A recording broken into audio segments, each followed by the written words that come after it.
салом дӯстони азиз ва подписчикони меҳрубон, рӯзи ҳамагитон ба хайру шодӣ бошад. Умедвор ҳастам ки ҳамаи шумо хубу тансиҳат ҳастен. Ҳаматона ба канали худмон хушомадед мегӯм.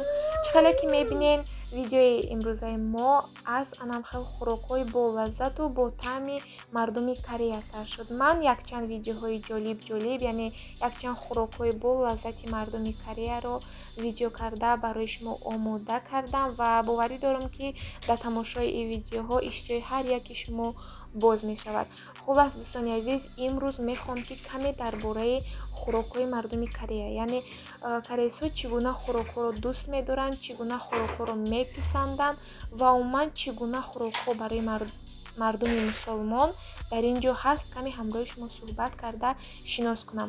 Ва шахсоне ки мисол хориҷоне ки нав ба Корея мебиёнд, хусусан тоҷикҳо, дар аввал боварӣ дорам ки ҳар яки онҳо чӣ хӯрок хӯрданашонро намедонанд, яъне намефаҳманд ки кадом хӯрокҳо, умуман кадом маҳсулотҳо бо гӯшти хуб омода шудаасту барои мусулмонон хӯрданаш раво нестро намедонанд, намефаҳманд. Ва боз мехоҳам ки камтар барои ҳамин гуна шахсҳо якчанд намуд хӯрокҳое ки барои мусулмонон ҷоиз астро шинос кунам. пеш аз ҳама гуфтаниям ки хӯрокҳои мардуми Корея бениҳоят болазза аст ва муҳим аз ҳама ин аст ки хӯрокҳои ба саломатӣ фоиданокро бисёртар истеъмол мекунанд, яъне аз ҳар намуд гиёҳҳо, боз якчанд хӯрокҳоам дидагиам ки аз решаҳои дарахт омода мекунанд. Умуман чизҳои сахту серравғанро тамоман намеписанданд ва мегӯянд ки ба саломатии одам зарар дорад.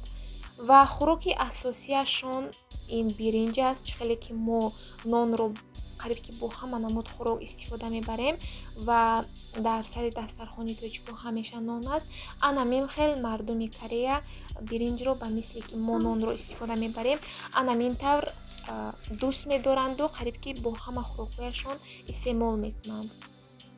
Инчунин дар бисёре аз хонаҳояшон асбобҳои махсус барои биринҷ омода кардан аст ки бо вай биринҷро омода кардан бениҳоят қулай аст ва боз дар мағозаҳо низ биринҷҳои омода кардашуда мефурӯшанд ки вайро фақат мегирию дар микроволновка 2 минут мемонӣ, аллакай худаш тайёр мешавад.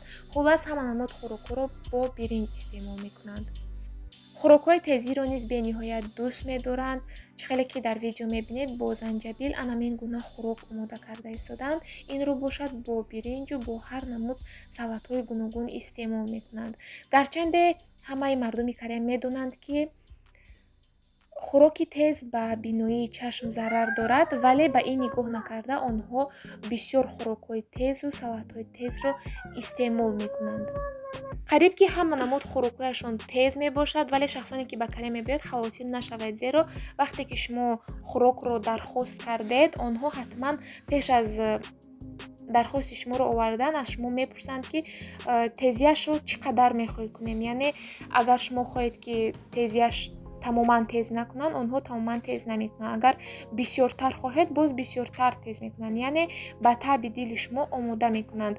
дар тоҷикистони худамон мардум на он қадар тезиро дӯст медоранд, мисол дар муқоиса бо мардуми Корея. Барои ҳамин дар аввал ҳама намуд хӯрокҳояшон тез метовад, маъқул намешавад, вале бо мурури замон ман боварӣ дорам ки ҳар яки шумо ошиқи хӯрокҳои Корея мешаведу вақте ба Тоҷикистон рафтед, ҳатто пазмон мешавед.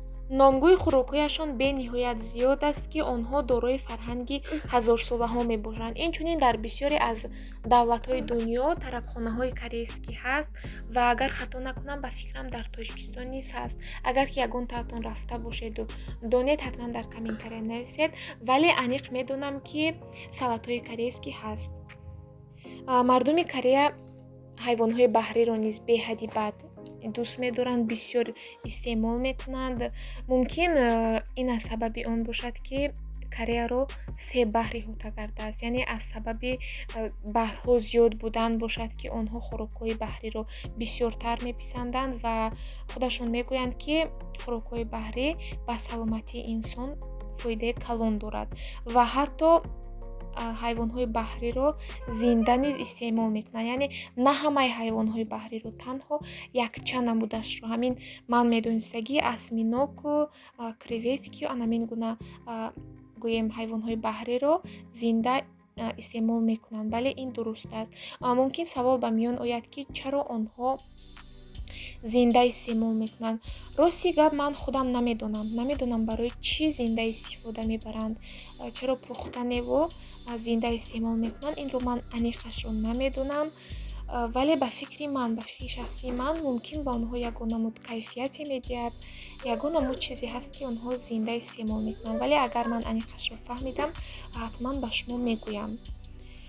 боз қайд кардан лозим аст, ки дар Корея гӯшти хугро бисёр истифода мебаранд. Барои ҳамин аҳамият диҳед. Вақте ки хӯрок дархост кардед, ҳатман бубинед, ки дар даруни вай чӣ гуна маҳсулотҳо истифода бурда шудааст, чӣ гуна гӯшт аст. Пешакӣ бинед. Ҳозир бошад ман якчанд хӯрокҳои ки гӯшти хуг надорадро ба шумо шинос мекунам ва вақте ки ба Корея омадед, шумо гум намезанед, ки чӣ гуна хӯрокҳо хӯред.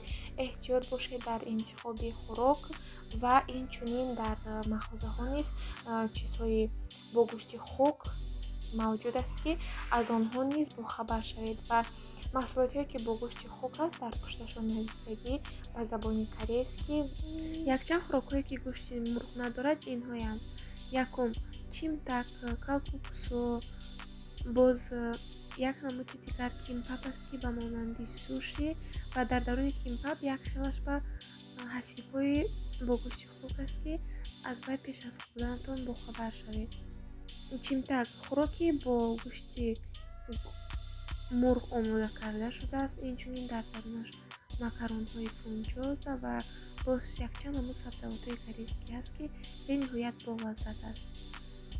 ҳозир бошад ман ба шумо мефаҳмонам, ки чӣ гуна чизи бегӯшти хугро бояд интихоб кунед.